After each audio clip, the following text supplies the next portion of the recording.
हल्का लांबा, हल्का लांबा, हल्का लांबा को लाइए स्क्रीन आपको पर। अनुमति नहीं देता उसके क्या मतलब है? एक मिनट, हल्का लांबा को स्क्रीन पर लाइए। हल्का लांबा कांग्रेस पार्टी की एक सदस्य, वो याचिका करता है इस मामले में। या संदीप जी, तो ये जो आपको जो पॉलिटिकल डोनेशंस मिले हैं, बीजेपी को ज्यादा मिले पर आपको भी मिले हैं, बिल्कुल जो आंकड़ा है 952 करोड़ का, बिल्कुल आप कर दीजिए सार्वजनिक कहां से मिले। 900, बिल्कुल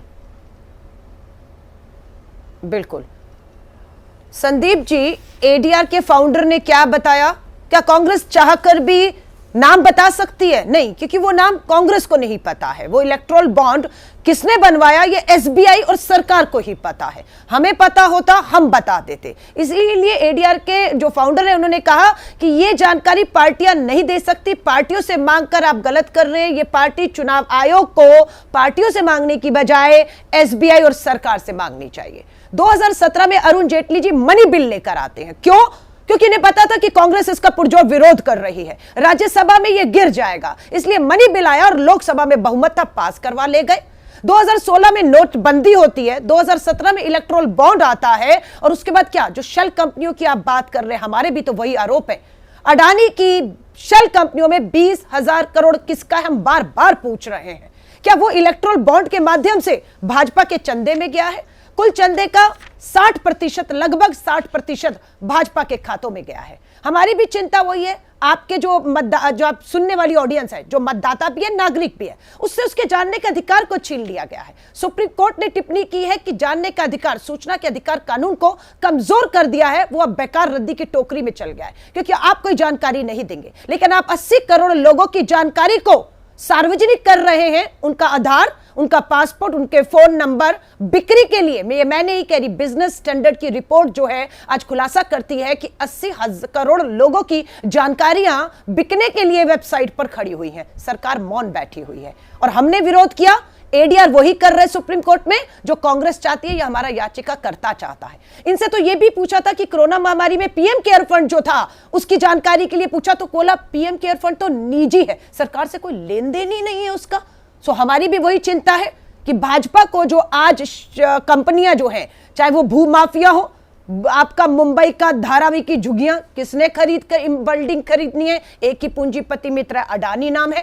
पोर्ट से लेकर, बंदरगाह से लेकर, एयरपोर्ट से लेकर, पावर कंपनियों से लेकर, एक पूंजीपति मित्र के हाथ में सब कुछ है। और हम बिल्कुल देश को जानने का हक है कि उस पूंजीपति मित्र ने सत्ताधारी भाजपा को कितना चुनावी चंदा दिया और उसके बदले में उस पूंजीपति मित्रों को मुझे भी यहाँ अतीत में जाना पड़ेगा, लाभ। हल्का मुझे भी थोड़ा अतीत में जाना पड़ेगा। तो ये खुला खेल फर्रुखाबादी तो हर कोई सत्ता में जो होता है, आप होते 2019 में, आपके पास इलेक्टोरल बॉन्ड ज्यादा आते, या उससे पहले जब आपकी सरकारें भी रही तो कैश का खेल चलता था, नगदी का खेल दुनिया भर का चलता था। और एक पार्टी तो ऐसी भी थी, and correct me if I am wrong, एक पार्टी ऐसी थी उसको किसी ने 20,000 से ऊपर का चंदा ही नहीं दिया, सैकड़ों करोड़ रुपए का पार्टी फंड दिखा दिया और कहा जी किसने दिए, कि हमारे कार्यकर्ताओं ने दिए, 20,000 से ऊपर किसी ने नहीं दिया, हमने कोई खाता नहीं रखा। आप जानती हैं मैं किस पार्टी की बात कर रहा हूं।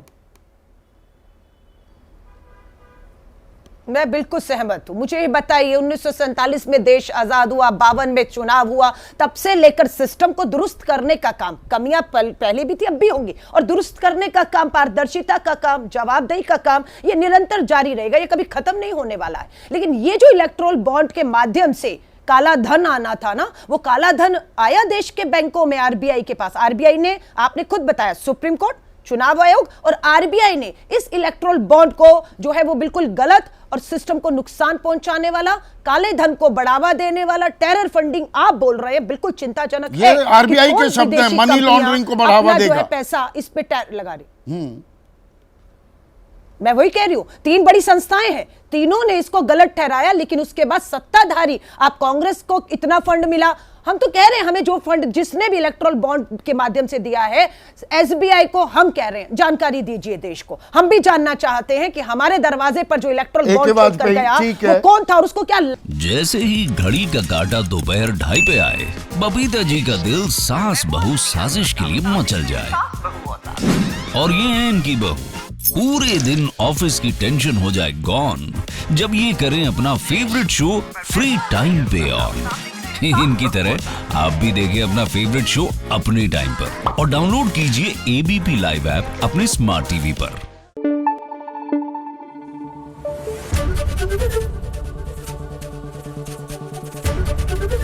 एबीपी न्यूज आपको रखे आगे।